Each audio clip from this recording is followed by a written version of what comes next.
বিশ্বের নানা প্রান্তের এমন নানা রকম সব খবর নিয়ে বিশ্বযোগের এখনকার আয়োজনে স্বাগত জানাচ্ছি চৈতি সরওয়ার। গাজায় ত্রাণ প্রবেশে অবরোধের কারণে সেখানে মানবসৃষ্ট গণদুর্ভিক্ষ দেখা দিয়েছে বলে জানিয়েছে বিশ্ব স্বাস্থ্য সংস্থা। সংস্থাটির মহাপরিচালক তেদ্রোস আধানম জানান, জাতিসংঘ ও তাদের সহযোগী সংস্থাগুলো মার্চ থেকে মে মাসের মধ্যে প্রায় ৮০ দিন কোনো খাদ্য সরবরাহই করতে পারেনি। আর এখন যে সরবরাহ শুরু হয়েছে সেটিও যথেষ্ট নয়। এদিকে গাজায় ইসরায়েলি হামলা অব্যাহত থাকায় গত ২৪ ঘন্টায় কমপক্ষে ৬২ ফিলিস্তিনি নিহত হয়েছেন, আর অনাহারে মৃতের সংখ্যা বেড়ে দাঁড়িয়েছে ১১৫ জনে। শারমিন স্বপ্নার প্রতিবেদন। টনকে টন খাবার, বিশুদ্ধ পানি ও ওষুধ গাজার ঠিক বাইরে অপ্রবেশযোগ্য অবস্থায় পড়ে রয়েছে, অথচ গাজায় অনাহারের মৃতের সংখ্যা বাড়ছেই।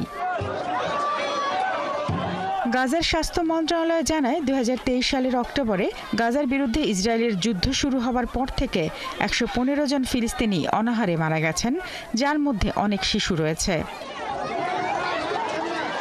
বিশ্ব স্বাস্থ্য সংস্থার মহাপরিচালক টেড্রোস আধানম গেব্রেইসাস জানান, গাজায় ত্রাণ প্রবেশ অবরোধের কারণে সেখানে মানবসৃষ্ট গণদুর্ভিক্ষ দেখা দিয়েছে।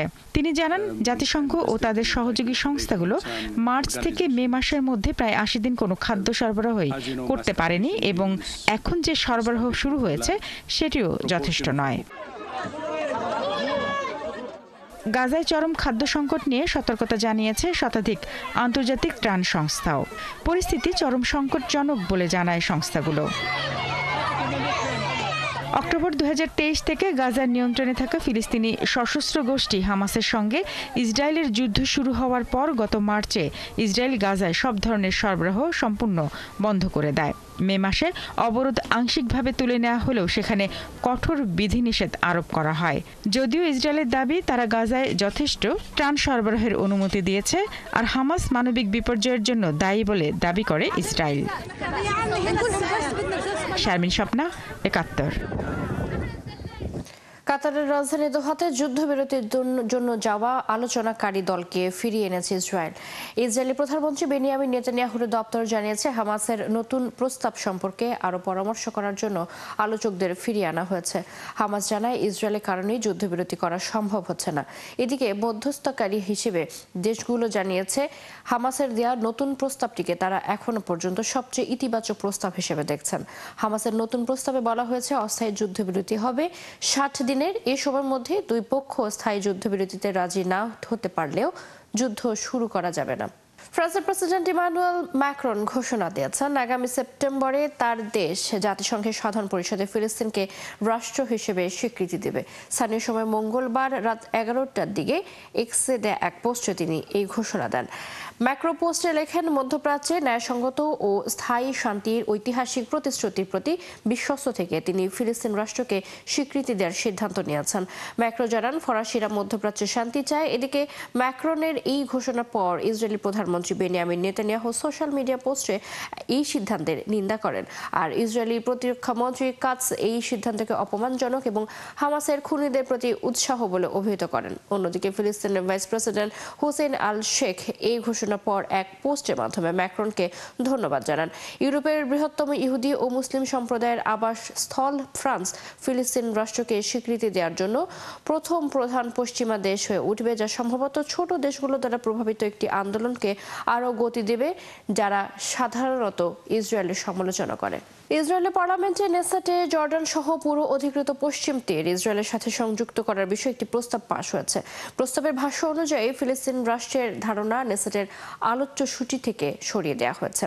এদিকে ইসরায়েলের এমন সিদ্ধান্তের নিন্দা জানিয়েছে ফিলিস্তিন কর্তৃপক্ষ।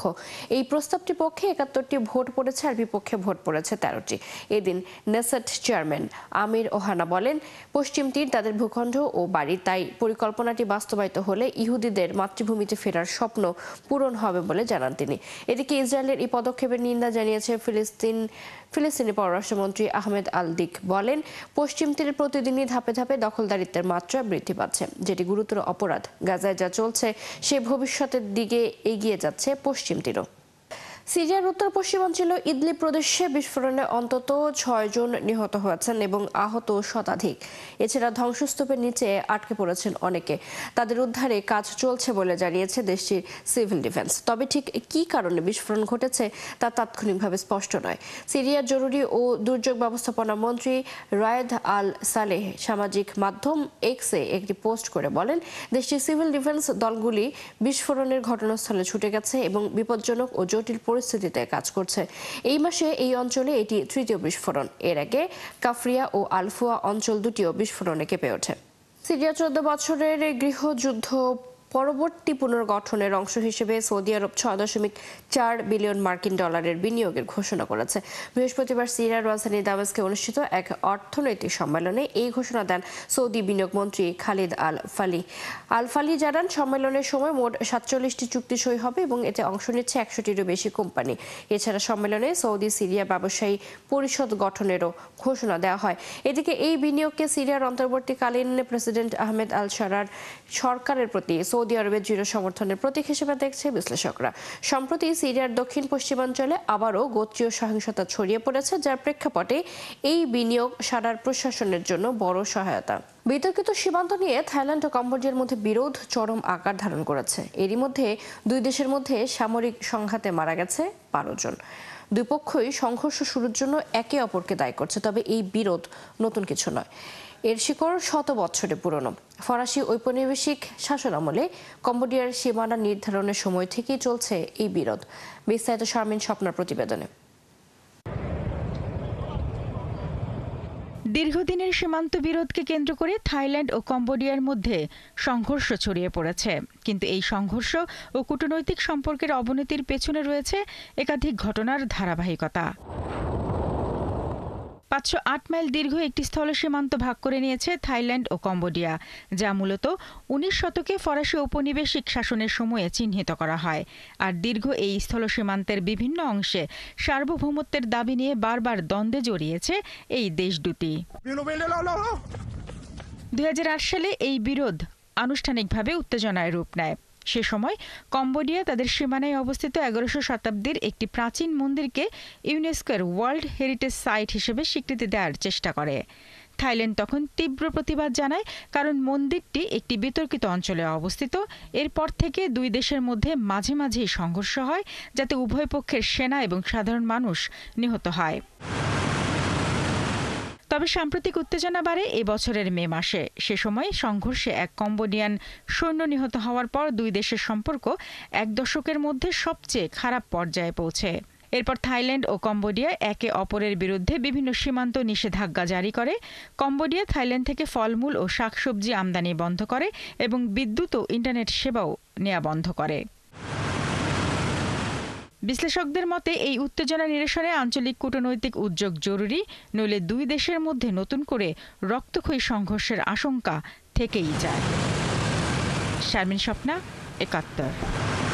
ব্রিটেনের সাথে 6 বিলিয়ন পাউন্ডের মুক্ত বাণিজ্য চুক্তি স্বাক্ষর করল ভারত। বৃহস্পতিবার লন্ডনে ভারতের প্রধানমন্ত্রী নরেন্দ্র মোদী এবং ব্রিটিশ প্রধানমন্ত্রী কিয়ার স্টারমারের মধ্যে বৈঠকে পরে এই ঘোষণা করা হয়। দীর্ঘ আলোচনা পরে গত 6 মে ভারত এবং ব্রিটেনের মধ্যে মুক্ত বাণিজ্য চুক্তি নিয়ে চূড়ান্ত আলোচনা শেষ হয়ে যায়। এবার মোদীর ব্রিটেন সফরকালে তা আনুষ্ঠানিকভাবে ঘোষণা করা হলো। ভারতের বাণিজ্য মন্ত্রী পীযূষ গোয়েল এবং ব্রিটেনের বাণিজ্য মন্ত্রী জোনাথন রেনল্ডের সাথে এই চুক্তি স্বাক্ষরিত হয়। এই চুক্তি ফলে দ্বিপাক্ষিক বাণিজ্য $3,400 কোটি বৃদ্ধি পাবে বলে আশাবাদী মোদী জানান, ভারত ও ব্রিটেন মুক্ত বাণিজ্য চুক্তির ফলে ব্রিটেনের বাজারে ভারতীয় বস্ত্র, জুতা, মূল্যবান রত্ন, গহনা, সামুদ্রিক খাবার এবং প্রযুক্তিগত পণ্য আরও বেশি করে পাওয়া যাবে। পাশাপাশি ভারতের কৃষিজাত পণ্য এবং খাদ্য প্রক্রিয়াকরণ শিল্পের জন্য ব্রিটেনের বাজার আরও প্রশস্ত হবে বলে মনে করছেন তিনি। এই দ্বিপাক্ষিক বাণিজ্য চুক্তিকে একটি ঐতিহাসিক চুক্তি বলেছেন স্টারমার। যুক্তরাষ্ট্রে নারীদের মধ্যে গড় সন্তান জন্মদানের হার 2024 সালে ইতিহাসের সর্বনিম্ন পর্যায়ে নেমে এসেছে। এই হার এখন নারী প্রতি মাত্র 1.599 শিশু। বৃহস্পতিবার যুক্তরাষ্ট্রের রোগ নিয়ন্ত্রণ ও প্রতিরোধ কেন্দ্র থেকে প্রকাশিত এক পরিসংখ্যানে এই তথ্য উঠে এসেছে। সিডিসির প্রতিবেদনে বলা হয়েছে, 2023 সালে জন্মহার ছিল 1.621, 2024 সালে তা আরও কমে দাঁড়িয়েছে 599, যা এখনো পর্যন্ত যুক্তরাষ্ট্রের ইতিহাসে সর্বনিম্ন জন্মহার। প্রতিবেদনে আরও বলা হয় 2024 সালে মোট 36,10,000 শিশু জন্ম নিয়েছে, যা 2023 সালের তুলনায় প্রায় 33,000 বেশি। গেল 2 দশক ধরে জন্মহার কমে এসেছে যুক্তরাষ্ট্রে। বিশেষজ্ঞরা বলছেন, অধিকাংশ নারী দেরিতে সন্তান নিচ্ছেন বা কোনো সন্তানই নিচ্ছেন না। কর্মজীবন, শিক্ষা, আর্থিক চাপ, স্বাস্থ্য বীমা এবং সন্তান পালনের দীর্ঘমেয়াদী ব্যয় সব মিলিয়ে অনেকেই সন্তান নেওয়ার সিদ্ধান্ত থেকে সরে আসছেন। অবৈধভাবে ইরানে প্রবেশের সময় পাক ইরান সীমান্ত থেকে 33 বাংলাদেশিকে গ্রেপ্তার করেছে পাকিস্তানের সীমান্তরক্ষী বাহিনী এফসি। পাক সংবাদ মাধ্যম সামা টিভি জানিয়েছে, গ্রেপ্তারকৃত বাংলাদেশিরা দলবদ্ধ হয়ে ইরানে ঢোকার চেষ্টা করলে নিরাপত্তা রক্ষীরা তাদের কাছে কাগজপত্র চাইলে তারা সেগুলো দিতে ব্যর্থ হয়। পরে সবাইকে গ্রেপ্তার করে কেন্দ্রীয় গোয়েন্দা সংস্থার কাছে তুলে দেওয়া হয়। প্রাথমিকভাবে ধারণা করা হচ্ছে গ্রেপ্তারকৃতরা মানব পাচার চক্রের সদস্য, যারা সীমান্ত এলাকায় কার্যক্রম চালায়। এই ছিল এখনকার আয়োজনে বিশ্বের আরো কিছু নতুন খবর এবং বিশ্লেষণ নিয়ে দুপুর 1:30টায় আবারও হাজির হবে বিশ্বযোগ। চোখ রাখুন 71 ফেসবুক পেজে, সাবস্ক্রাইব করুন 71 ইউটিউব চ্যানেল, 71 সাথে থাকুন।